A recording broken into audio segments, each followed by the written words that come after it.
Assalamualaikum warahmatullahi wabarakatuh. Perkenalkan, nama saya Indah Muslimah Syabani dengan NIM A32043. Perkenalkan, nama saya Sabrina Zulfati Azahra dengan nomor NIM A320111.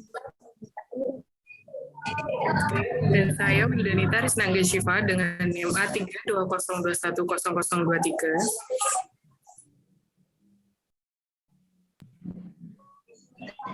Di sini kami akan mempresentasikan bab 11 tentang pendidikan berbasis masyarakat.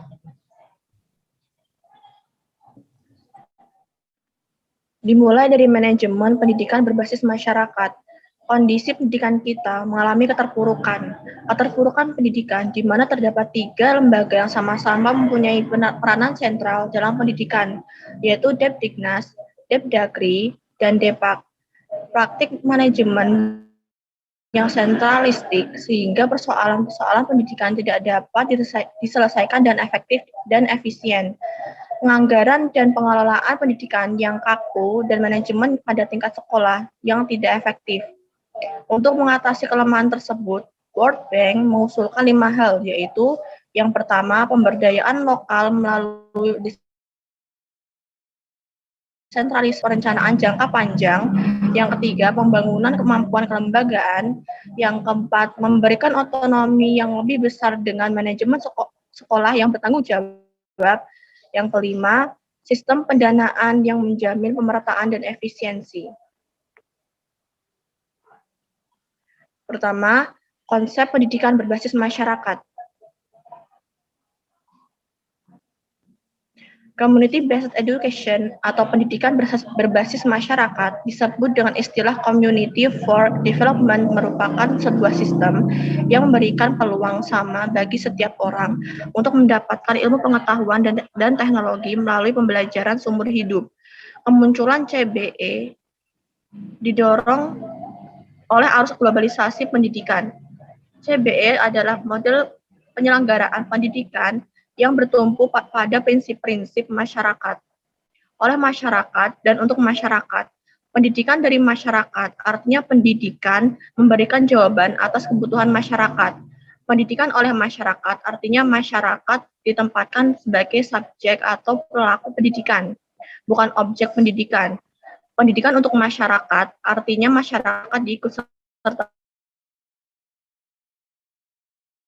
dalam. Dengan demikian, dapat dipahami bahwa sebuah pendidikan dapat disebut berbasis masyarakat jika tanggung jawab perencanaan hingga pelaksanaannya berada di tangan masyarakat atau community. Dan sebaliknya, jika semua ditentukan oleh pemerintah, maka disebut pendidikan berbasis pemerintah atau state-based education. Jika semuanya ditentukan oleh sekolah, maka disebut pendidikan berbasis sekolah atau school-based education.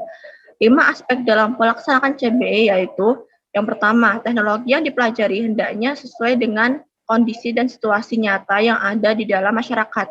Yang kedua, kelembagaan, artinya harus ada wadah yang statusnya jelas dimiliki atau dipinjam, dikelola, dikembangkan oleh masyarakat. Yang ketiga, sosial, artinya program belajar harus bernilai sosial atau bermakna bagi kehidupan peserta didik atau warga belajar.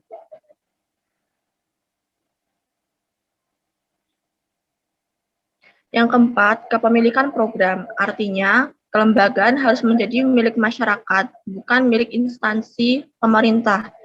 Yang kelima, organisasi, artinya mengelola pendidikan tidak menangani sendiri programnya, melainkan bermitra dengan organisasi kemasyarakatan yang lain.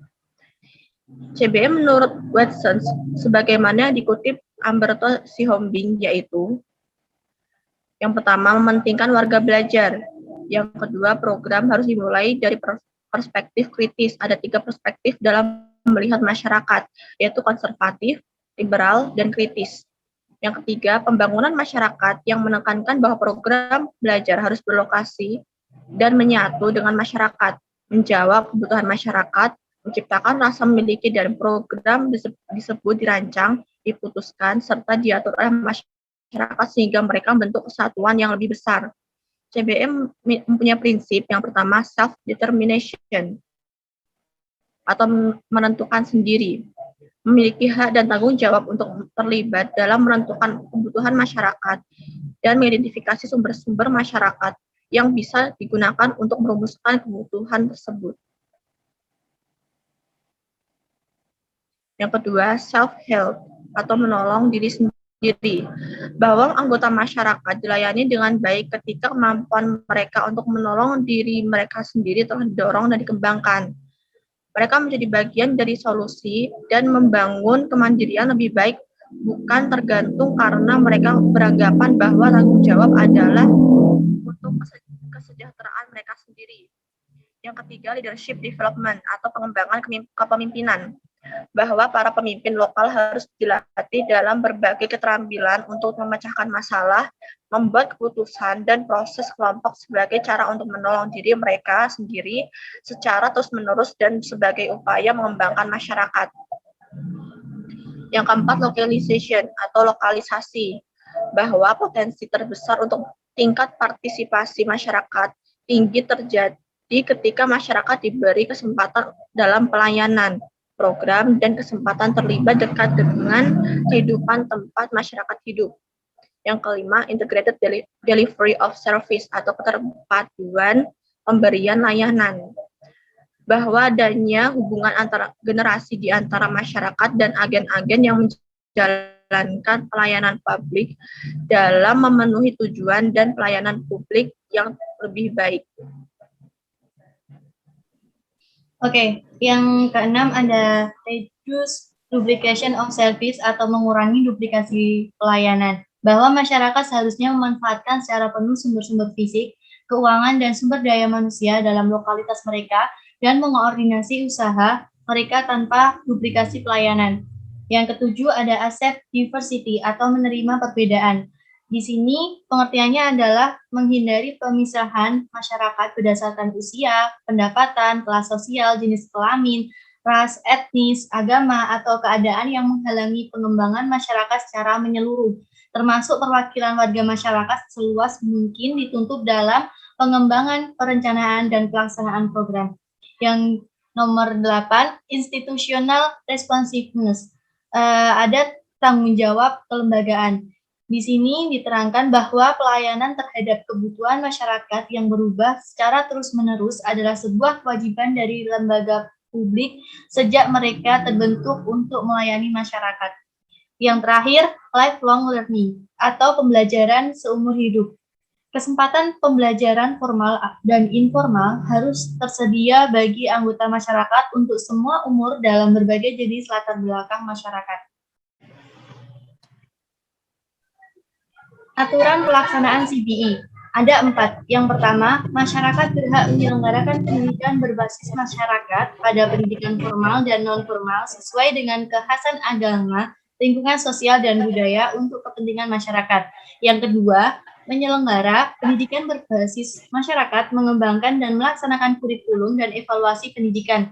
Yang ketiga, dana penyelenggaraan pendidikan berbasis masyarakat bersumber dari penyelenggara, masyarakat, pemerintahan daerah, dan atau sumber lain. Yang keempat, lembaga pendidikan berbasis masyarakat dapat memperoleh bantuan teknis, subsidi dana, sumber daya lain, dan lain sebagainya. Pendidikan berbasis masyarakat dalam sistem pendidikan nasional mencakup beberapa pengertian yang beragam, yaitu yang pertama, pendidikan luar sekolah yang diberikan oleh organisasi akar rumput atau grassroots organization seperti LSM dan pesantren. Yang kedua, pendidikan yang diberikan oleh sekolah swasta atau yayasan.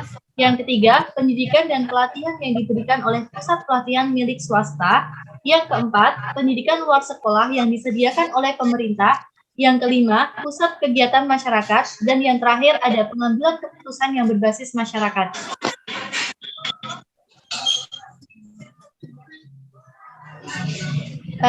Yang kedua, ada pesantren sebagai model pendidikan berbasis masyarakat.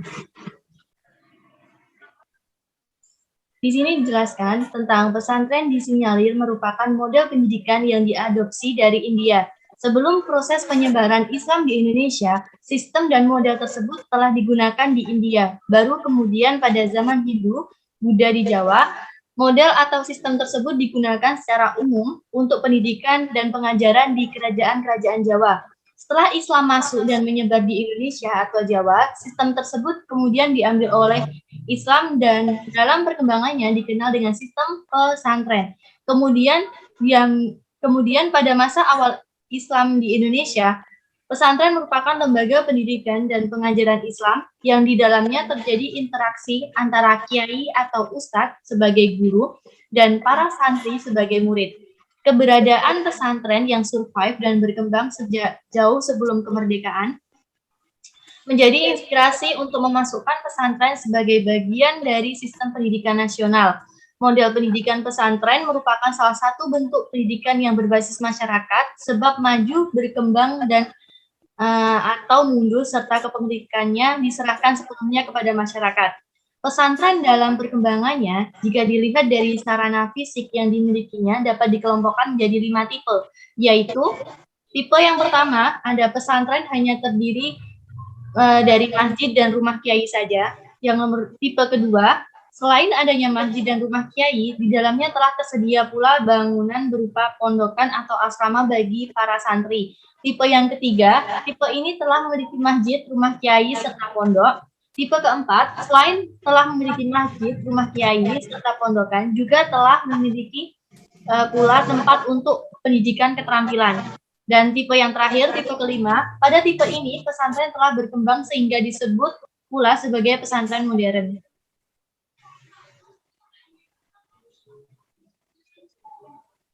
Bentuk dan model pesantren dapat dikelompokkan menjadi 2. Yang pertama, pondok pesantren salafi, yaitu pondok pesantren yang inti pendidikannya tetap mempertahankan pengajaran klasik. Yang kedua, ada pondok pesantren halafi, yaitu pondok pesantren yang dalam pengajarannya telah memasukkan mata pelajaran umum dalam madrasah yang dikembangkannya atau sekolah umum di lingkungan pondok pesantren. Kemampuan pesantren dalam mengembangkan diri dan masyarakatnya dikarenakan kekhasan yang menjadi potensi dan tidak dimiliki oleh lembaga lainnya. Potensi tersebut yaitu, yang pertama, pesantren dalam melakukan aktivitas pembelajarannya full time selama 24 jam. Yang kedua, pondok pesantren secara umum mengakar pada masyarakat. Yang ketiga, pondok pesantren dipercaya oleh masyarakat. Nah, selanjutnya ada 3 karakteristik sebagai basis utama kultur pesantren, yaitu yang pertama, pesantren sebagai lembaga tradisionalisme.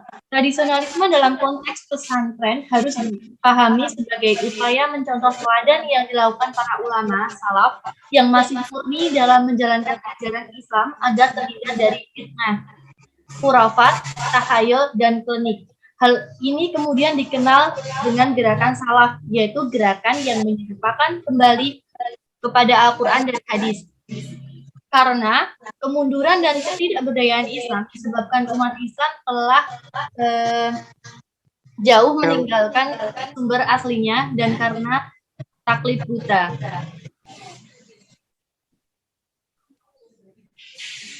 Yang kedua, ada pesantren sebagai pertahanan budaya atau kultur resisten. Di sini dijelaskan bahwa mempertahankan budaya masa lalu yang baik dan mengambil budaya baru yang baik dan selalu bersandar kepada Al-Quran dan Sunnah adalah prinsip yang dipegang oleh pesantren.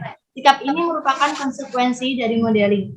Ide kultur resisten juga mewarnai dunia pesantren. Subjek yang diajarkan di lembaga ini melalui hidayah dan sabab atau berkah, kiai sebagai guru utama atau irsyadul ustadul adalah kitab klasik atau kitab kuning.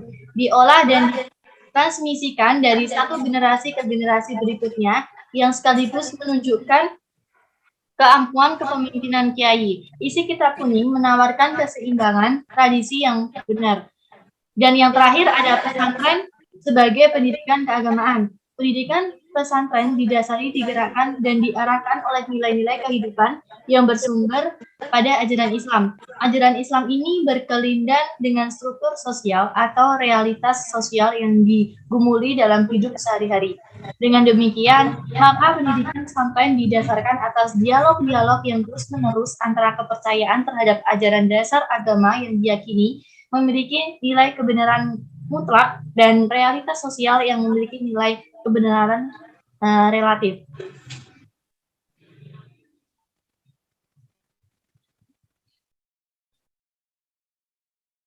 Secara umum, pesantren adalah sebuah asrama pendidikan tradisional di mana para siswa atau santri tinggal bersama dan belajar ilmu-ilmu keagamaan di bawah bimbingan seorang guru yang lebih dikenal sebagai sebutan kiai.